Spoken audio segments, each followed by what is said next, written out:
generally when you vaccinate with the first shot, you get the immune system shows a response. But it's only when you get that second shot into them that you really see the immune system start to get to the level of response that we need for that vaccine to work properly. Normally we see the best response and the immune system is rearing and ready to go once that second vaccine has been in for 2 weeks.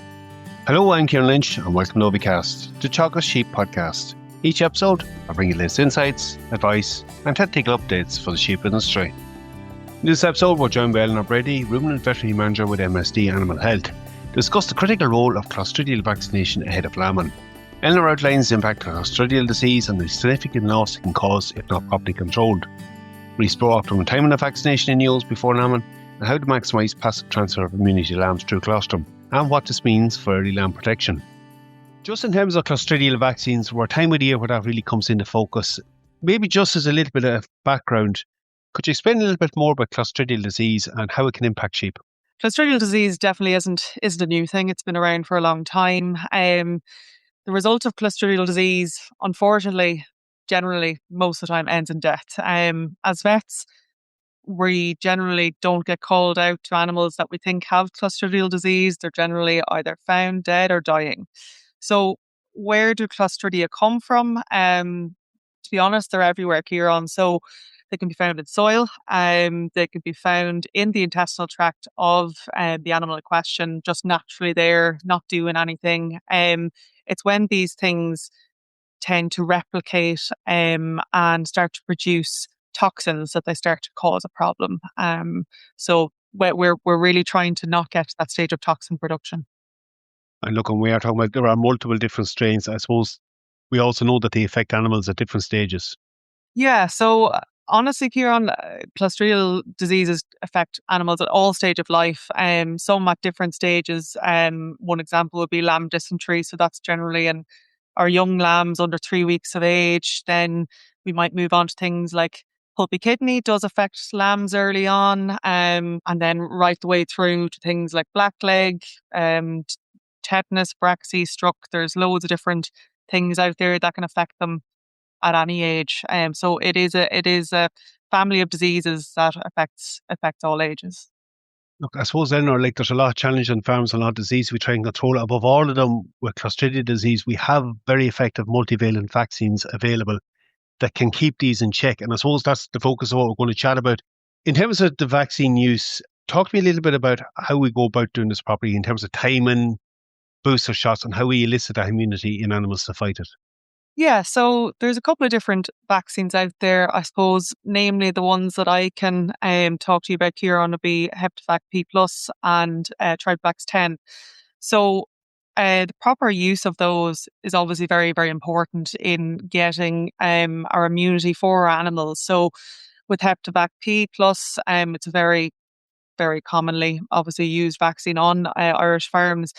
Generally, what we're trying to do is vaccinate the ewes pre-lambing so that they start to produce antibodies in their colostrum that can then go on to protect our lambs. So initially we're looking for protection through that colostrum. So we're vaccinating our ewes 4 to 6 weeks out from lambing. And then once our lambs reach the 3-week age mark, we are going to start vaccinating them. So with another 2 course of HeptiVac P+, 4 to 6 weeks apart. And look, you mentioned the 2 course there. Why is that 2 course important? Yes, that's one I get asked a lot. So from the studies we've done on this type of vaccine, generally when you vaccinate with the first shot, you get the immune system shows a response. But it's only when you get that second shot into them that you really see the immune system start to get to the level of response that we need for that vaccine to work properly. And thereafter, normally we see the best response and the immune system is rearing and ready to go once that second vaccine has been in for 2 weeks. So to get the ultimate protection for our animals, we're talking 2 shots, and then we're expecting good protection 2 weeks after the second shot. Okay, and that brings us to our timing of the pre-lambing one there you mentioned. Look, I suppose one of the other things that could go wrong on farms, obviously the timing is one part of it, and having them 2 shots in, we are dependent on passive transfer of that immunity. So maybe just talk to me a little bit about that, why that is important and some of the things that can kind of maybe go wrong around that. Yeah. So, another question I tend to get is why can I not Hepativac P, for example, why can I not give it earlier than 3 weeks? So from the studies we've done and what we found over time is it's too hard on really young lambs. So what we try to do then is we vaccinate our ewes that 4 to 6 weeks out from lambing, provided they've had their primary course before. So within about a year, say, then we give them their booster 4 to 6 weeks out from their lambing. So what we're trying to do there essentially is by vaccinating the ewe, we get her to produce antibodies to all of those components of Hepativac P. She produces it in her colostrum or beestons, and once that's fed to the lamb, then it gives the lamb the cover for those 3 weeks that they're not able to get their own Hepativac P dose. So that's how we keep them protected in the meantime, essentially. So absolutely essential, Eleanor, that to get some of the mother's own colostrum, even if a substitute has been used, you really have to ensure that every lamb gets some colostrum from either a Oh SAM or yes. another vaccinated lamb. Yeah, exactly. So, cattle and sheep, some people might know this, but essentially, there's no transfer of antibodies across the placenta in cattle and sheep. In humans, there is transfer of antibodies, but in cattle and sheep, there isn't. So, when a lamb or a calf is born, they have little to no immunity. They're purely depending on that first feed is vitally important. The timing of it, the amount of it, all of that stuff is hugely important because that animal has no defense of itself, particularly when we're using a vaccine with the intention of getting antibodies produced in colostrum, beestons and colostrum into them. That the beestons colostrum is the vaccine transfer in this case. So it's really, really important.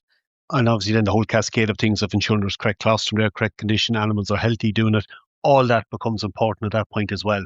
Yeah, exactly. Like, so, anything from stress to other disease, unfortunately, as you know yourself, we've had a huge increase in parasitic disease in sheep. Like, it's in recent years, making sure that there's nothing else going on because even things like parasites can really hamper the immune system and affect our response to vaccination.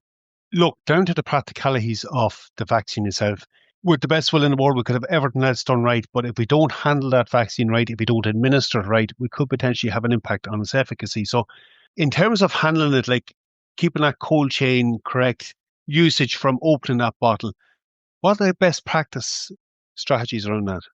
We're paying money for our vaccines, so we want to use them correctly to get, the best for ourselves in terms of our pockets and then the best for our animals. So with Hepativac P, say for example, the shelf life is 10 hours. So that means you use it, you start to use it, you broach it, you put your needle in, you have 10 hours to use it. Storing it correctly. So the storage should be about 2 to 8 degrees. So making sure you check your fridge temperature regularly because there can be deviations there. You can get little thermometers for inside your fridge, handy enough somewhere, and just check it every so often to make sure it's okay. In terms of actually vaccinating them, so for Hepativac P, we would say to vaccinate on the side of the neck. And that's, I get questions as well, Kieran, about different sites of vaccination. So to be honest, the side of the neck is where we have tested, and it's a clean area. It's a clean area to vaccinate them, and cleanliness is huge in vaccination, as a lot of farmers, probably know themselves, that it is a huge thing, um, in terms of preventing any kind of lumps or bumps forming. A lot of the time, that is purely because there has been dirt or bacteria introduced through vaccination.